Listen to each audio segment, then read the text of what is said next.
साथियों, आप सभी का इस प्लेटफॉर्म पर स्वागत है। यहाँ पर हम लोग यूपी पीसीएस 2023 के लिए टेस्ट सीरीज देख रहे हैं और यह जो टेस्ट सीरीज हम लोग देख रहे हैं, यह ध्येय आईएएस कोचिंग संस्था के द्वारा जो टेस्ट सीरीज कराई गई है, उसका टेस्ट नंबर 4 जो है यहाँ पर हम लोग कंप्लीट कर रहे हैं। इसके पहले पार्ट में 75 क्वेश्चन को हम लोग कंप्लीट कर चुके हैं और शेष बचे हुए 75 क्वेश्चन को हम लोग इस सेकेंड पार्ट में कंप्लीट करेंगे। तो चलिए, 76 नंबर क्वेश्चन है, गुजरात के किस स्थान में एक दुर्लभ प्रजाति की मकड़ी खोजी गई है जिसका नाम 15वीं सदी के विख्यात संत कवि नरसिंह मेहता के नाम पर रखा गया है? तो ये कहां पर खोजा गया है? गुजरात के जूनागढ़ में खोजा गया है। कहां पे? गुजरात के जूनागढ़ में खोजा गया है।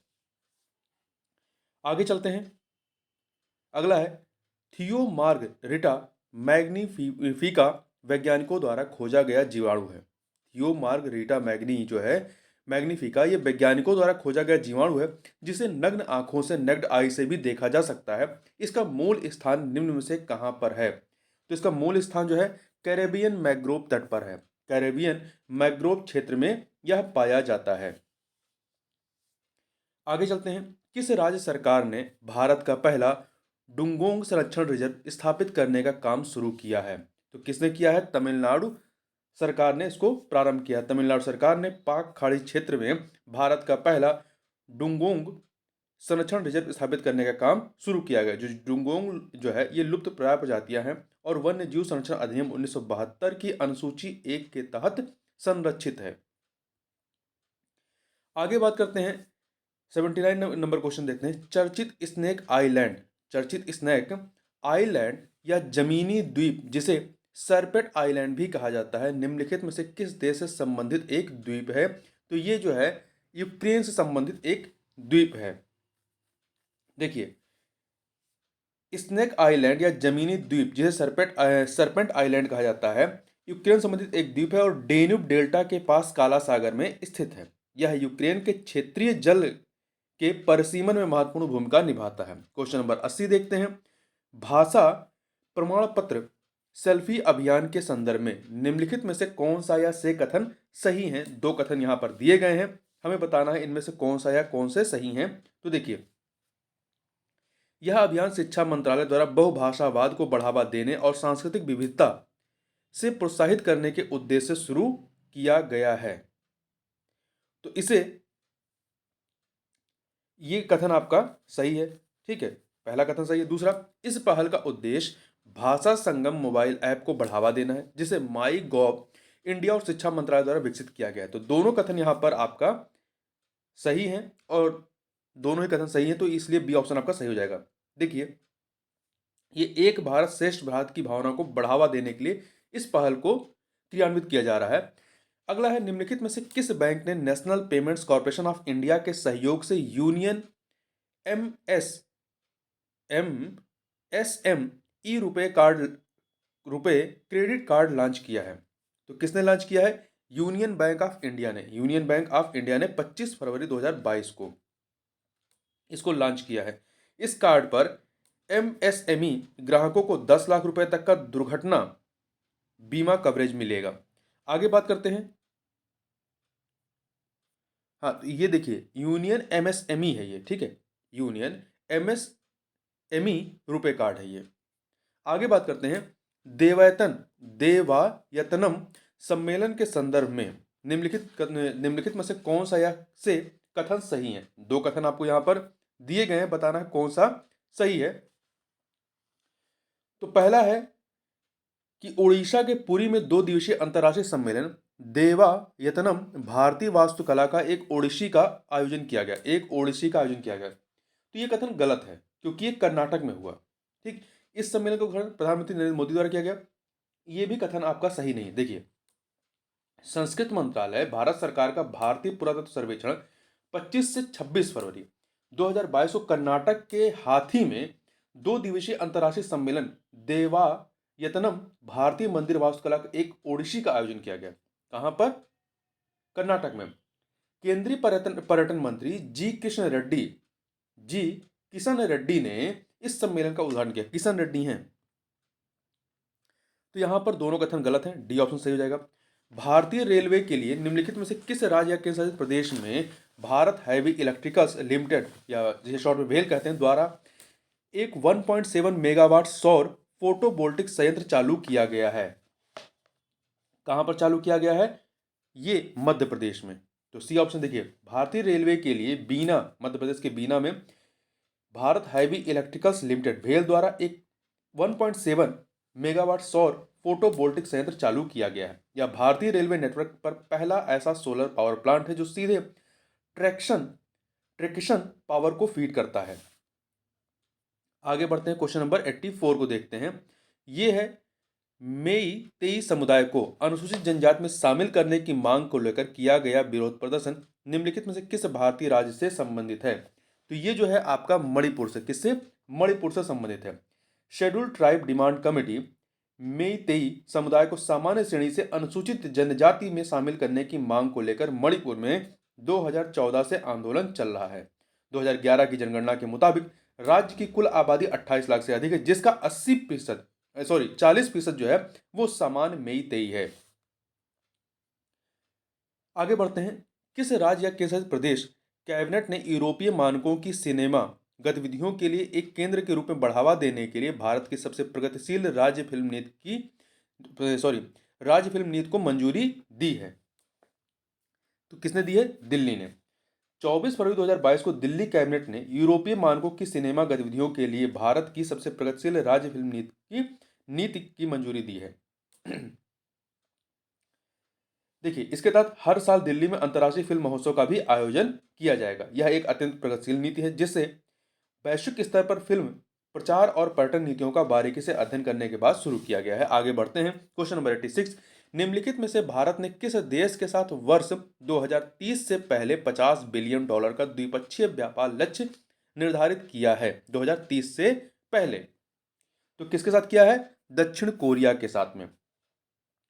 ठीक है, दक्षिण कोरिया के साथ वर्ष 2021 में भारत को दक्षिण कोरिया का निर्यात जो है वो 38.5% अर्थात $7.4 बिलियन बढ़ा है, जबकि आयात 37.4% अर्थात $3.6 अरब बढ़ा है। और व्यापार संतुलन में $3.8 अरब का अधिशेष दर्ज किया गया है। मतलब अधिशेष दर्ज किया गया मतलब कि हम निर्यात इनको ज्यादा कर रहे हैं और आयात इनसे कम कर रहे हैं, मतलब हम अपनी चीजें इनको ज्यादा बेच रहे हैं, उनसे खरीद कम रहे हैं। महासागर 2020 सम्मेलन के संदर्भ में निम्नलिखित में से कौन सा या से कथन सही है? तो कथन यहां पर दिए गए हैं, आपको देखना है, बताना है इनमें कौन सा या कौन से कथन सही है। पहला है, यह सम्मेलन वैश्विक समुद्री शोधकर्ताओं का एक प्रतिवार्षिक कार्यक्रम है। तो ये कथन आपका सही है। नहीं, ये कथन आपका सही नहीं है। ठीक है, क्योंकि ये वार्षिक नहीं है, प्रतिवार्षिक नहीं है, द्विवार्षिक है, 2 साल में एक बार होता है। यह पहली बार भारत में आयोजित किया गया है। ये कथन आपका सही है। तो केवल दूसरा कथन सही है, इसलिए सी ऑप्शन आपका सही हो जाएगा। देखिए, Indian Institute Technology Madras Research Park ने National Institute of Ocean Technology के सहयोग से महासागर 2022 सम्मेलन की मेजबानी की है और ये द्विवार्षिक है और भारत में पहली बार हो रहा है। $3 ट्रिलियन मार्केट वैल्यू वाली विश्व की पहली कंपनी निम्नलिखित में से कौन सी बनी है? तो कौन सी है ये है एप्पल कंपनी। ठीक है, एप्पल कंपनी है। आगे बढ़ते हैं क्वेश्चन नंबर 89 पर। शोधकर्ताओं ने 2 प्रागैतिहासिक पक्षी प्रजातियों के नमूनों की खोज निम्नलिखित में से किस देश ने की है? शोधकर्ताओं ने 2 प्रागैतिहासिक पक्षी प्रजातियों के नमूनों की खोज निम्नलिखित में से किस देश ने की है? तो चीन में की गई है। ठीक है, इसकी खोज चीन में शोधकर्ताओं ने 2 प्रागैतिहासिक पक्षी प्रजातियों के नमूनों की खोज की है। इसके निष्कर्ष Journal of Systematics and Evolution में दिखाई दिए हैं। नमूने उत्तर पश्चिमी चीन के चांगमा इलाके से खोजे गए हैं। अगला है, निम्नलिखित में से किस देश के पूर्वी रेगिस्तान में एक सुदूर नवपाषाण स्थल पर जॉर्डन और फ्रांसीसी पुरातत्वों की एक टीम ने 3000 साल पुराने एक मंदिर की खोज की है? कहां पर की है? तो जॉर्डन में। कहां पर? जॉर्डन में की है। ठीक है, आगे बढ़ते हैं, क्वेश्चन नंबर 91, निम्नलिखित में से किस संस्थान ने किसानों के लिए किसान नाम से एक मोबाइल लॉन्च किया है? तो किसने किया है? मोबाइल ऐप है, सॉरी ये मोबाइल ऐप है। ठीक है, तो इसको लॉन्च किया है आईआईटी रुड़की ने। किसने? आईआईटी रुड़की ने लॉन्च किया है। इस ऐप के माध्यम से किसानों को कृषि मौसम संबंधी परामर्श सेवाएं प्रदान की जाएंगी।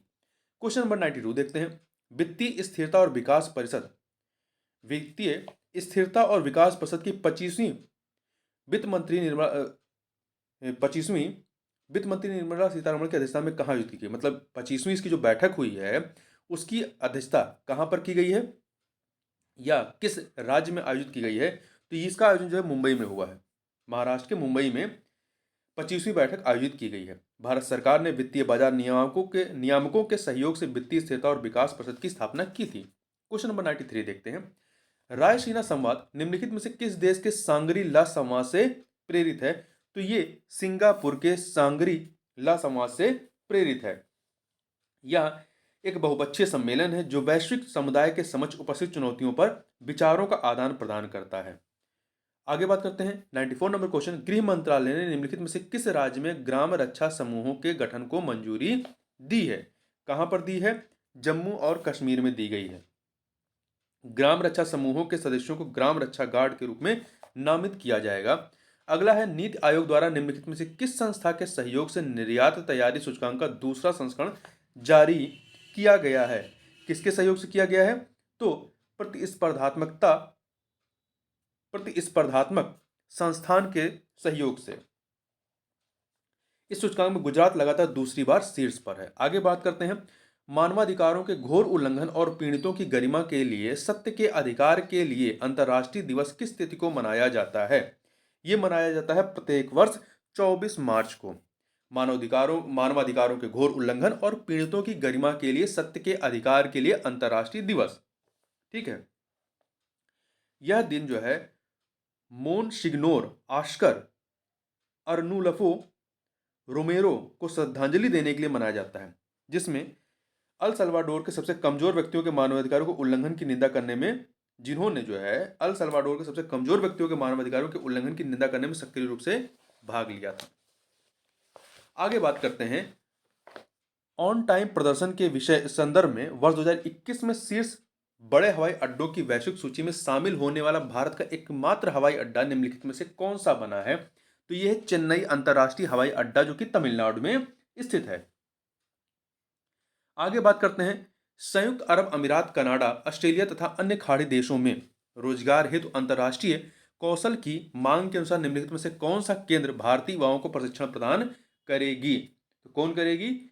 ये आपका वाराणसी की जो केंद्र है, वाराणसी केंद्र ये करेगी।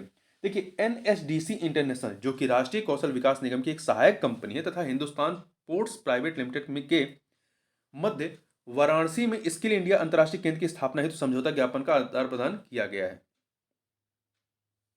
वाराणसी केंद्र ही प्रश्नागत देशों संयुक्त अरब अमीरात, कनाडा, ऑस्ट्रेलिया और अन्य खाड़ी देशों में रोजगार हेतु भारतीय युवाओं को प्रशिक्षण प्रदान करने का कार्य करेगा। आगे बढ़ते हैं हिंदी साहित्य सम्मेलन का 73वां वार्षिक अधिवेशन प्रयागराज में आयोजित किया गया। इससे पूर्व हिंदी साहित्य सम्मेलन का आयोजन प्रयागराज में किस वर्ष संपन्न हुआ था?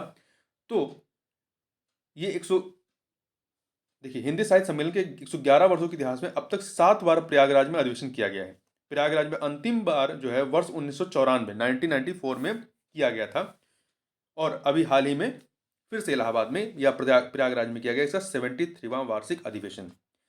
नारी शक्ति पुरस्कार के संदर्भ में उत्तर प्रदेश की किन महिलाओं को क्रमशः 2020 तथा 2021 के लिए यह पुरस्कार प्रदान किया गया है? तो देखिए 2020 के लिए आरती राणा को और 2021 के लिए नीरजा माधव को यह पुरस्कार दिया गया है, नारी शक्ति पुरस्कार। आगे बात करते हैं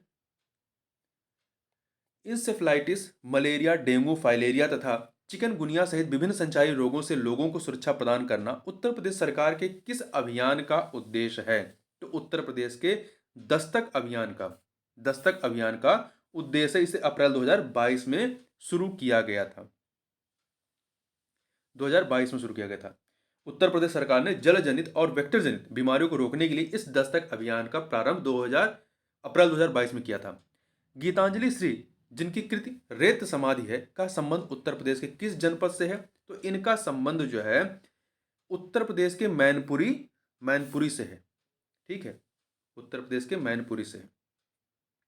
आगे बढ़ते हैं जीएम पोर्टल से खरीदारी के संदर्भ में निम्नलिखित में से कौन सा या से कथन सही है या है?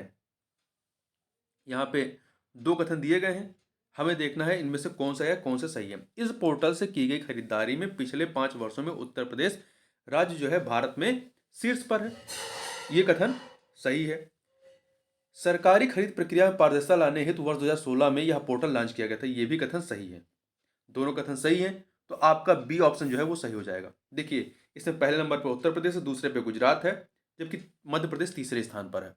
104 नंबर क्वेश्चन देखते हैं। उत्तर प्रदेश विधानसभा चुनाव 2022 के किस चरण में लोगों को पर्यावरण के प्रति जागरूक करने के लिए देश का पहला ग्रीन बूथ बनाया गया था? तो चौथे चरण में लखनऊ के एपी से पीजी कॉलेज में ग्रीन बूथ बनाया गया था। इस बूथ की विशेषता शून्य कार्बन उत्सर्जन है, क्योंकि इस बूथ हेतु आवश्यक समग्र ऊर्जा की आपूर्ति सौर ऊर्जा से की गई। क्वेश्चन नंबर 105 देखते हैं। जनपद कन्नौज में निर्मित मेड इन इंडिया परफ्यूम को आजादी का अमृत महोत्सव कार्यक्रम के तहत कहां लॉन्च किया गया? तो इसे न्यूयॉर्क में, संयुक्त राज्य अमेरिका के शहर के राज्य न्यूयॉर्क में किया गया। कन्नौज को भारत की इत्र राजधानी भी कहा जाता है, उसका दर्जा दिया गया है। क्वेश्चन नंबर 106 देखते हैं। 106 देखते हैं। पूर्व प्रधानमंत्री गिलबर्ट एफ होंगबो, जिन्हें अंतर्राष्ट्रीय श्रम संगठन के 11वें महानिदेशक के रूप में चुना गया है, किस देश से संबंधित हैं? तो ये टोगो देश से संबंधित है। किस देश से? टोगो से संबंधित है। इन्होंने अक्टूबर 2022 में पदभार ग्रहण करेंगे। ये जो है अक्टूबर 2022 में अपना पदभार ग्रहण करेंगे अंतर्राष्ट्रीय श्रम संगठन के 11वें महानिदेशक के रूप में। UNEP United Nation Environment Programme वार्षिक फ्रंटियर रिपोर्ट 2022 में, जिसका शीर्षक शोर ब्लेज एंड मिसमैच है, के संदर्भ में निम्नलिखित में से कौन सा या से कथन सही हैं? तो यहां पे दो कथन दिए गए हैं। देखिए, पहला है ढाका, जो बांग्लादेश का है, को दुनिया के सबसे अधिक शोर वाले शहर के रूप में प्रथम स्थान दिया गया है। ये कथन सही है। दूसरा, उत्तर प्रदेश के मुरादाबाद को दुनिया के सबसे शोर वाले शहर के रूप में द्वितीय स्थान दिया गया है। ये भी सही है। तो दोनों कथन सही है, इसलिए बी ऑप्शन आपका सही हो जाएगा। देखिए, दुनिया के सबसे शोर शहरों में से 5 भारतीय शहरों की सूची में स्थान दिया गया है, जो है आसनसोल, जयपुर, कोलकाता, नई दिल्ली और मुरादाबाद इस सूची में दूसरे नंबर पे है। पहले पे आपका ढाका है। भारत की writing with fire documentary feature film जो ऑस्कर हेतु नामित थी, उत्तर प्रदेश के किस जनपद से प्रकाशित खबर लहरिया पर आधारित है? तो ये जो है चित्रकूट से प्रकाशित होने वाले खबर लहरिया पर आधारित रही है। खबर लहरिया अखबार को सिर्फ दलित महिलाओं द्वारा संचालित किया जाता है। राइटिंग विद फायर ऑस्कर के लिए नामित थी, परंतु पुरस्कार जीतने में असफल रही। आजादी का अमृत महोत्सव के एक हिस्से के रूप में निम्नलिखित में से किस देश में महात्मा गांधी के नाम पर एक हरित तिराहा का उद्घाटन किया गया है? कहां पर किया गया है? मेडागास्कर में।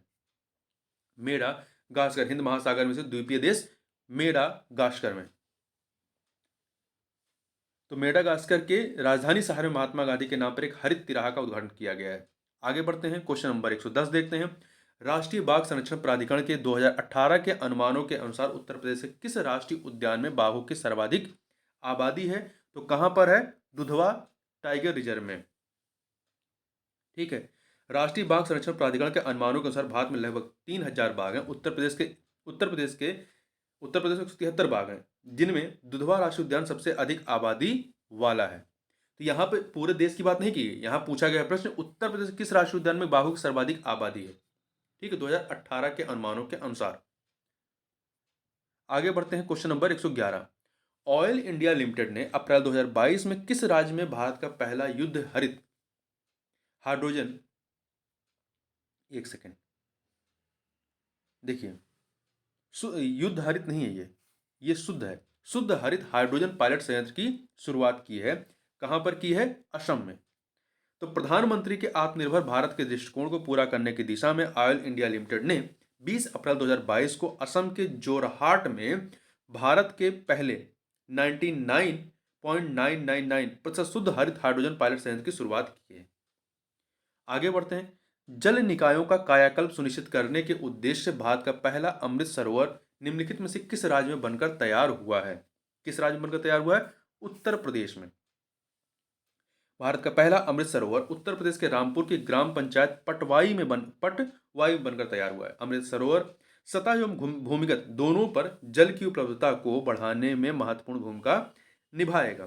प्रधानमंत्री नरेंद्र मोदी ने जल निकायों का कायाकल्प करने के उद्देश्य से अमृत सरोवर नामक एक नई पहल का शुभारंभ किया है। क्वेश्चन नंबर 113 देखते हैं। क्वेश्चन नंबर 113, राष्ट्रीय ई विधान एप्लीकेशन नेवा को पूर्णतः लागू कर निम्नलिखित में से किस राज्य की विधानसभा ने पूरी तरह से कागज रहित होने वाली भारत की पहली विधानसभा बन गई है? तो कौन सी है ये? नागालैंड। ठीक है, नागालैंड है। मार्च 2022 को नागालैंड विधानसभा पूरी तरह से कागज रहित होने वाली भारत की पहली विधानसभा बन गई। आगे बात करते हैं। हाल ही में प्रधानमंत्री द्वारा देश के किस राज्य में पहले तरल नैनो यूरिया संयंत्र का उद्घाटन किया गया? कहां पर किया गया? तो गुजरात में किया गया है। ठीक है, गुजरात के कलोल में देश का पहला तरल नैनो यूरिया संयंत्र का उद्घाटन किया गया है। देश का यह संयंत्र विश्व का भी पहला नैनो यूरिया संयंत्र होगा। प्रधानमंत्री जीवन ज्योति योजना के संदर्भ में निम्नलिखित में से कौन सा या से कथन सत्य है? यहाँ पे 3 कथन दिए गए हैं, 3 कथन दिए गए हैं, बताना है कौन सा सत्य है। देखिए, प्रधानमंत्री जीवन ज्योति बीमा योजना में बीमा की अवधि जो है 2 वर्ष है। नहीं, कि इसकी अवधि क्या है? 1 वर्ष। 2 वर्ष नहीं है, 1 वर्ष है। मतलब पहला वाला गलत हो गया। अनिवासी भारतीयों सहित 18 से 50 वर्ष की आयु के नागरिक इसके पात्र हैं। बिल्कुल सही है। प्रधानमंत्री जीवन ज्योति योजना द्वारा किसी भी दशा में नागरिक की मृत्यु हो जाने पर बीमा को कवर किया जाएगा, ये भी कथन सही है। तो पहला वाला गलत है, बल्कि जबकि 2 और 3 सही है, इसलिए आपका सी ऑप्शन जो है वो सही हो जाता है। क्वेश्चन नंबर 116 देखते हैं। हाल ही में स्थायी सिंधु आयोग की 118वीं बैठक संपन्न हुई। यह निम्नलिखित में से किन दो देशों के मध्य संवाद का तंत्र है? तो यह जो है भारत और पाकिस्तान के मध्य जल वितरण को लेकर के एक संवाद तंत्र है। इसकी स्थापना जो है सिंधु जल संधि के तहत किया गया था। यह संधि होती है 1960 में। ठीक है, देखिए, वर्ष में इसकी कम से कम एक बैठक करना अनिवार्य होता है। क्वेश्चन नंबर 117 देखते हैं। हाल ही में राष्ट्रीय सांख्यिकी कार्यालय एनएसओ द्वारा जारी राजकोषीय घाटा वित्त वर्ष 2021-22 के लिए सकल घरेलू उत्पाद जीडीपी के तिमाही अनुमानों का अंतिम अनुमान कितना प्रतिशत है? तो ये कितना प्रतिशत है? 6.7%। 6.7% है। आगे बढ़ते हैं। हाल ही में किस देश द्वारा रूसी तेल के आयात पर वर्ष 2022 के अंत तक प्रतिबंध लगाने की घोषणा की गई है? किसके द्वारा की गई है? यह घोषणा यूरोपीय संघ के द्वारा की गई है। आगे बढ़ते हैं। वर्ष 2020 में संपन्न अब्राहम समझौता में निम्नलिखित में से कौन से देश शामिल हैं? अब्राहम समझौता में कौन से देश शामिल हैं? तो देखिए, इसमें जो है पहले देख लेते हैं। हाल ही में कुछ समय पहले जो है संयुक्त अरब अमीरात और इजराइल के मध्य मुक्त व्यापार समझौता पर सहमत बनी थी। और यह जो समझौता है अब्राहम समझौता, ये जो समझौता हो रही है अब्राहम समझौता पर आधारित है, जो संयुक्त अरब अमीरात और इजराइल के मध्य हुआ है। और यह इजराइल का एक अरब देश के साथ इस तरह का पहला समझौता है। और ध्यान देखिएगा, अभी तक इस समझौते में कौन कौन देश शामिल हैं? तो ईरान नहीं शामिल है, बल्कि इजराइल, संयुक्त अरब अमीरात, मोरक्को, बहरीन ये शामिल है। ईरान को छोड़ करके इजराइल, संयुक्त अरब अमीरात, मोरक्को, बहरीन शामिल हैं। तो आपका 2, 3, 4, 5 अर्थात सी ऑप्शन आपका सही है। इसके बारे में कुछ अन्य चीज़ों को भी देखें तो देखिए, ये जो अब्राहम समझौता है ये 2020 में इजराइल, संयुक्त अरब अमीरात और बहरीन के मध्य में संपन्न होता है।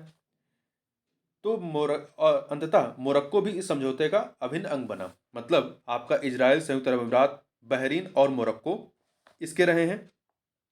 इसके पहले अन्य देशों से भी ये समझौता हो चुका है। अब्राहम समझौते का जो मुख्य उद्देश्य है वो पुरानी इजराइल के साथ संबंध स्थापित करने से पहले फिलिस्तीन राज्य के निर्माण पर बल देने वाली अरब नीतियों का परित्याग करते हुए राजनयिक संबंधों को सामान्य करने को प्रोत्साहन देना था। ये इसका उद्देश्य। आगे बढ़ते हैं। भारत का वस्तु और परिधान निर्यात वित्त वर्ष 2021-22 में कितने बिलियन अमेरिकी डॉलर के स्तर पर पहुंच गया? कितना पहुंच गया है? 2021-22 की बात है ये। 44.4 बिलियन। 44.4 बिलियन। देखिए, वस्त्र एवं परिधान निर्यातक देशों की शीर्ष श्रेणी में यूएसए, यूएसए जैसे नंबर 1 पर है, यूरोपीय संघ दूसरे पे है, बांग्लादेश और संयुक्त अरब अमीरात ये शामिल हैं शीर्ष निर्यातक देशों की, मतलब वस्त्र एवं परिधान निर्यातक देशों की शीर्ष श्रेणी में। आगे बढ़ते हैं, क्वेश्चन नंबर 121 देखते हैं। हाल ही में पीएम मोदी द्वारा हैदराबाद में स्टैचू ऑफ इक्वलिटी का अनावरण किया गया। कहाँ पर? तेलंगाना के हैदराबाद में। ये जो स्टैचू ऑफ इक्वलिटी है किससे संबंधित है? तो ये जो है रामानुजाचार्य से संबंधित है। 5 फरवरी 2022 को देश के प्रधानमंत्री पीएम मोदी द्वारा हैदराबाद में समानता की मूर्ति या स्टैचू ऑफ इक्वलिटी का अनावरण किया है। यह मूर्ति 11वीं सदी के महान समाज सुधारक और संत रामानुजाचार्य को समर्पित है। रामानुजाचार्य वैष्णव संत थे तथा वे विशिष्टाद्वैत वेदांत के समर्थक एवं प्रवर्तक रहे हैं। आगे बात करते हैं, हाल ही में सुर्खियों में चर्चित महिलाएं रानी अबक्का, मातंगिनी हाजरा, गुलाब कौर निम्नलिखित में से किससे संबंधित रही हैं? ये स्वतंत्रता सेनानी रही हैं। क्या रही हैं? ये स्वतंत्रता सेनानी रही हैं। कुछ समय पहले भारत की गुमनाम स्वतंत्रता सेनानी नायिकाओं पर एक सचित्र पुस्तक का विमोचन किया गया। इस पुस्तक में देश की स्वतंत्रता में योगदान देने वाली 20 नायिकाओं की कहानियों को शामिल किया गया है, जिसमें रानी अबक्का कर्नाटक राज्य की तुलुब रानी थी। इन्होंने 16वीं शताब्दी की लड़ाई में पुर्तगालियों के पसीने छुड़ा दिए थे। दूसरा, मातंगिनी हजारा, ये बंगाल की बहादुर स्वतंत्रता सेनानी तथा अंग्रेजों द्वारा युद्ध में पराजय सेनानी थी ये, और अंग्रेजों के द्वारा इनको मार दिया जाता है। तीसरा है गुलाब कौर ने स्वतंत्रता की लड़ाई में भारतीयों के योगदान को बढ़ाने हेतु ब्रिटिश राज के खिलाफ अनेक कार्यकारी कार्य किए। वे गदर पार्टी की भी सदस्य रही हैं। आगे बात करते हैं, प्रायः सुर्खियों में विवादित या सुर्खियों में रहने वाला विवादित मुल्ला पेरियार बांध निम्न में से किस राज्य में स्थित है? तो ये जो है आपका केरल में स्थित है। केरल में स्थित है। वर्ष 1986 में त्रावणकोर के महाराजा तथा भारत राज सचिव, 1986 नहीं 1886 होगा ये, ठीक है, 1886 में त्रावणकोर के महाराजा तथा भारत राज सचिव के मध्य हुए 999 वर्षों के एग्रीमेंट के कारण इस बांध का परिचालन तमिलनाडु द्वारा किया जा रहा है। ध्यान देने योग्य बात यह है कि बांध के ढांचे की स्थिरता को देखते हुए केरल व तमिलनाडु दोनों राज्यों में टकराव की स्थिति बनी रहती है। हाल ही में केंद्रीय गृह मंत्री द्वारा किस राज्य या केंद्र शासित प्रदेश में जिला सुशासन सूचकांक जारी किया गया है?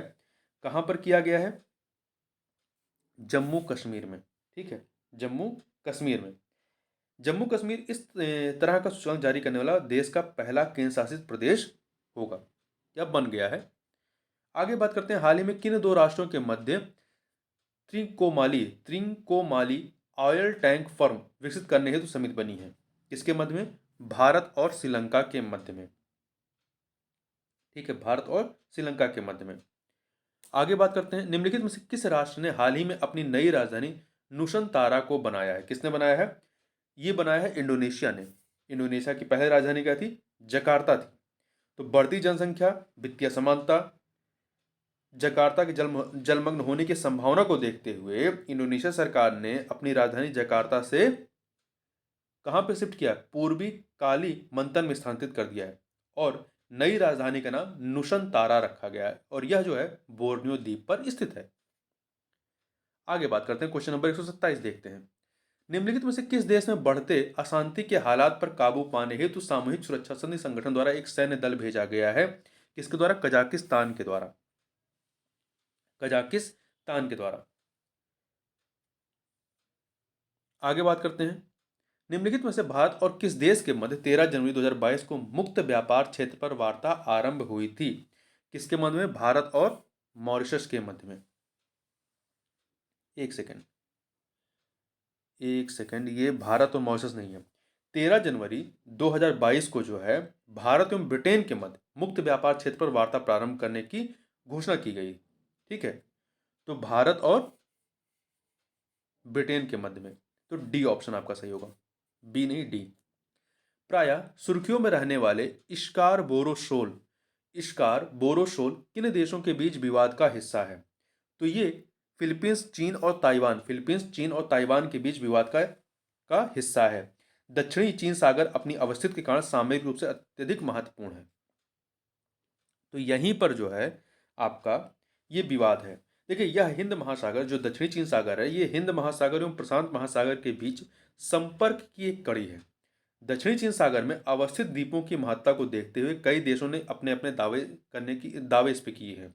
जैसे पार्सेल द्वीपीय समूह, जो कि चीन, ताइवान और वियतनाम के बीच में विवाद का मुद्दा है। स्प्रेटली द्वीप समूह चीन, ताइवान और वियतनाम, ब्रुनोई और फिलीपींस के मध्य विवाद का हिस्सा है। स्कारबोरो शोल, ये फिलीपींस, चीन और ताइवान के मध्य विवाद का हिस्सा है।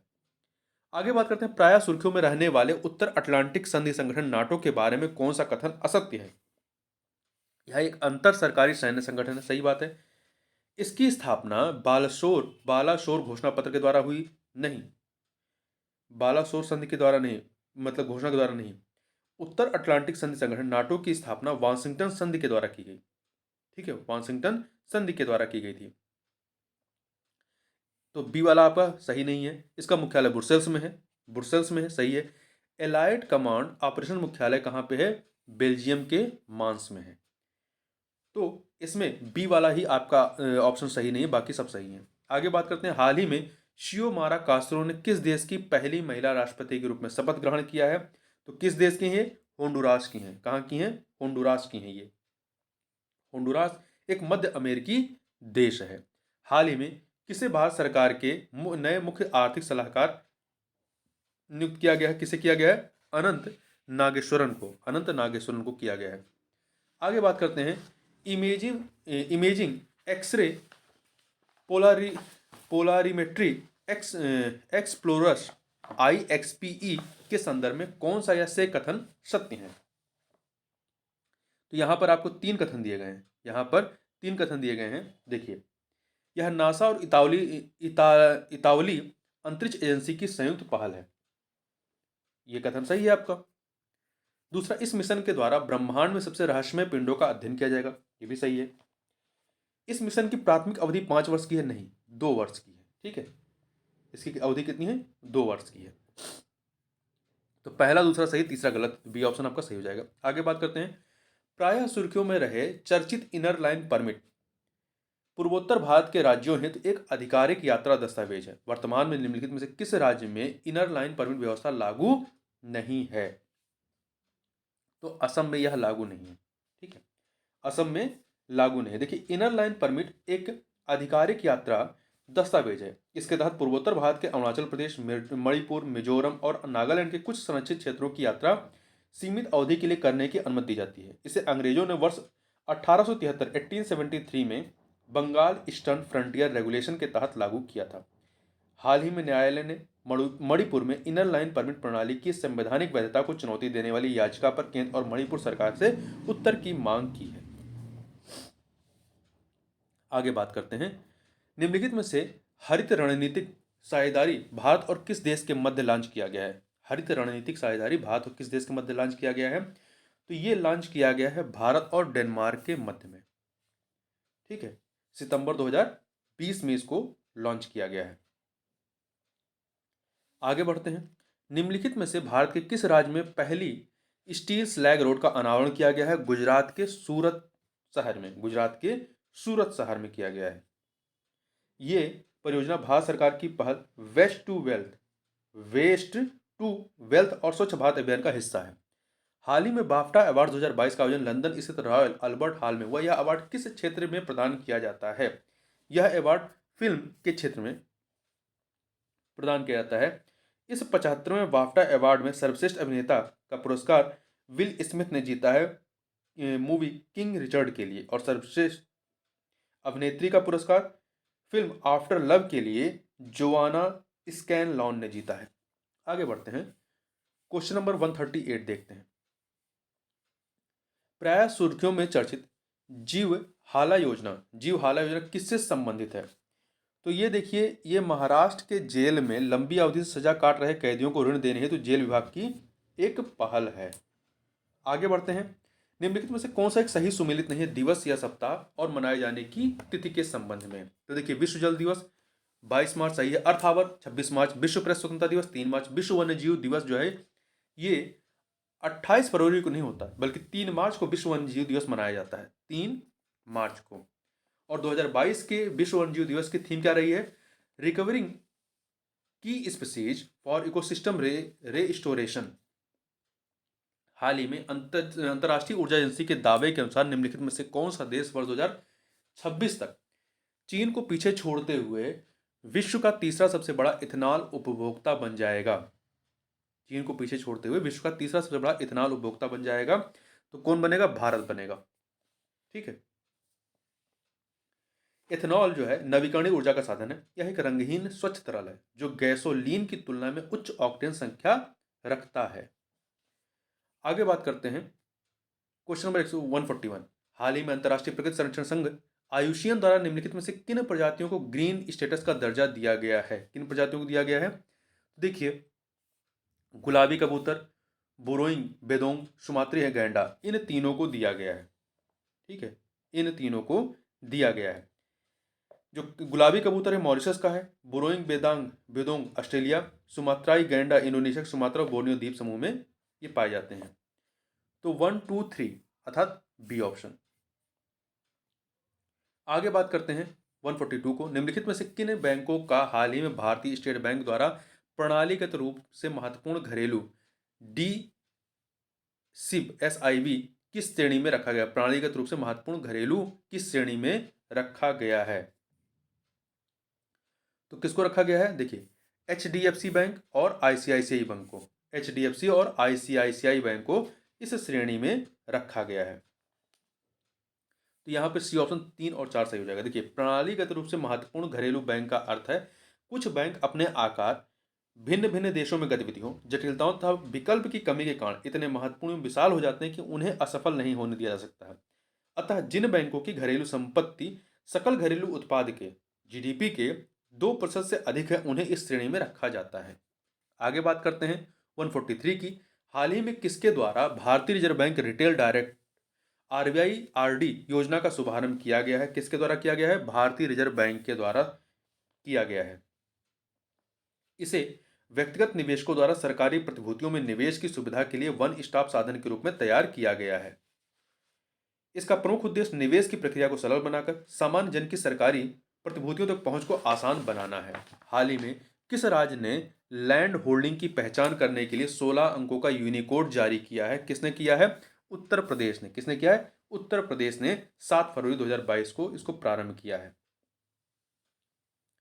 आगे बात करते हैं, हाल ही में मार्च 2022 में उत्तर प्रदेश के किस स्थान पर राष्ट्रीय रोग नियंत्रण केंद्र की स्थापना को मंजूरी प्रदान की गई है? उत्तर प्रदेश के लखनऊ में। उत्तर प्रदेश के लखनऊ में। ठीक है, तो लखनऊ के सरोजनी नगर में राष्ट्रीय रोग नियंत्रण केंद्र की स्थापना को मंजूरी दी गई है। यह देश के उन चुनिंदा 6 स्थापित केंद्रों में से एक होगा।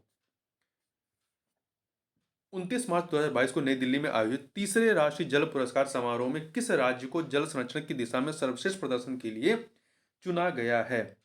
तो किसे चुना गया है? उत्तर प्रदेश को। ठीक है, उत्तर प्रदेश को चुना गया है। पहले स्थान पर है, दूसरे स्थान पर राजस्थान है, तीसरे पे तमिलनाडु है। इस अवसर पर राष्ट्रपति ने जल शक्ति अभियान कैच द रेन अभियान 2022 का भी शुभारंभ किया है। निम्नलिखित में से उत्तर प्रदेश के किस स्थान पर हिंदी साहित्य सम्मेलन के 73वें वार्षिक अधिवेशन का आयोजन किया गया? प्रयागराज में। प्रयागराज में। ठीक है, इससे पूर्व 1994 में किया गया था। कुल 7 बार प्रयागराज में इस अधिवेशन का आयोजन किया गया है। आगे बढ़ते हैं, क्वेश्चन नंबर 148 देख लेते हैं। नीचे 2 कथन दिए गए, कथन कारण वाला प्रश्न है। कथन है कि वर्तमान समय में डिजिटल प्रौद्योगिकी के बिना अर्थव्यवस्था के किसी क्षेत्र में उत्कृष्टता प्राप्त करना संभव नहीं है। सही बात है, कारण वर्तमान में नवीन प्रौद्योगिकियों के आगमन के पश्चात डिजिटल प्रौद्योगिकी की जटिलता में वृद्धि हुई है। ये भी कथन सही, परंतु ये व्याख्या नहीं कर रही है। ठीक है, तो यहां पर बी ऑप्शन आपका सही हो जाएगा। आगे बढ़ते हैं, नीचे 2 कथन दिए गए हैं जिसमें से एक को मतलब एक कथन कारण वाला प्रश्न है। कथन है आपका सार्वजनिक सेवाओं की समयबद्ध प्राप्ति जनता को शासन की प्रक्रिया से जोड़ने में सहायक है। कथन सही है, कारण सृजन चार्टर इस शासन की पारदर्शिता और प्रतिष्ठा के साथ प्रशासकों की सत्यनिष्ठा में वृद्धि की गई है। तो ये भी सही है। यहां पर कथन कारण जो है दोनों सही है और व्याख्या भी हो रही है। ठीक है, सृजन चार्टर सार्वजनिक सेवाओं की समयबद्ध प्राप्ति जनता को शासन की प्रक्रिया से जोड़ने में सहायक है और सिटीजन चार्टर सार्वजनिक सेवाओं की गारंटी प्रदान कर विश्वास निर्माण करने वाले उपकरण की तरह कार्य करता है। इसके माध्यम से शासन की पारदर्शिता और प्रतिष्ठा, साथ ही साथ प्रशासकों की सत्यनिष्ठा में वृद्धि होती है। फलस्वरूप जनता का शासन के साथ आत्मीय संबंध स्थापित होता है। तो यहाँ पे कथन कारण दोनों सही और व्याख्या भी हो रही है, इसलिए ए ऑप्शन सही होगा। क्वेश्चन नंबर 150 देखते हैं। ये भी कथन कारण का प्रश्न है। कथन है, मंदी तथा अन्य आर्थिक चुनौतियों के कारण रोजगार सृजन के प्रमुख क्षेत्रों में गिरावट देखने को मिली है। कथन सही है। कारण, महामारी काल में व्यापार, होटल निर्माण, खनन जैसी अन्य सेवाओं में तीव्र वृद्धि हुई। नहीं, तीव्र गिरावट हुई है। तो कथन तो सही है परंतु कारण गलत है। कथन सही है परंतु कारण गलत है। तो इसलिए सी ऑप्शन आपका सही हो जाएगा। इस प्रकार से इस वीडियो में बस इतना ही। मिलते हैं नेक्स्ट वीडियो में, तब तक के लिए बहुत बहुत धन्यवाद।